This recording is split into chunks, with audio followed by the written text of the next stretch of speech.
So guys, nalata di aring organic nga kamatis guys. Daghang kitang karong kapil dari guys. Kauban ito gilakag sa baka o ang baka mo inalisang, no? Tora guys. Piting lisanga sa baka guys, basta ang hingagi guys, lisang apil guys.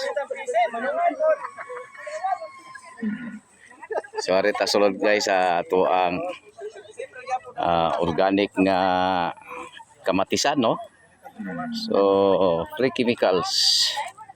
So kung tanaw na to guys, medyo ulan na gyud ang yuta, no? Nani siya pagkuan.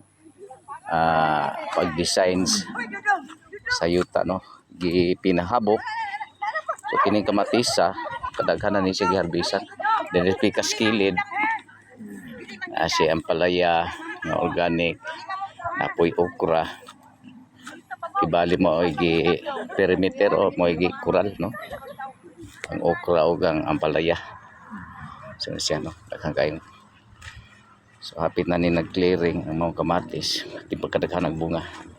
No? Organic kamatis guys. So pwede ta mo palit o takibalo po presyo. Di comment lang mo kung kanang ganahan mo sa tuang kamatis nga kilawon nga wag yoy chemicals, no? Dili makahilo sa atong lawas kaysa mga commercial nga mga kamatis nga pitindaghan og chemicals. Kini siya may kilawon guys, no? Kamatis. Dako-dako ning kamatisa, no? Gani pula na ang yuta, no? Pula na ang yuta pero musing-sing man gyud ang kamatis bunga, oh.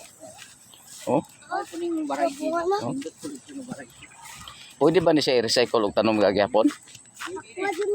Kay organic man siya, no? Oo.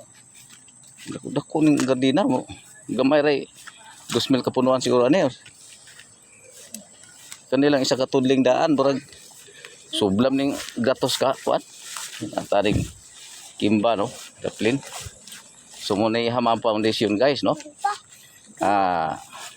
Sa isa ka tudling nga kamatis ang distansya niya mga 1.5 meters. Ang distansya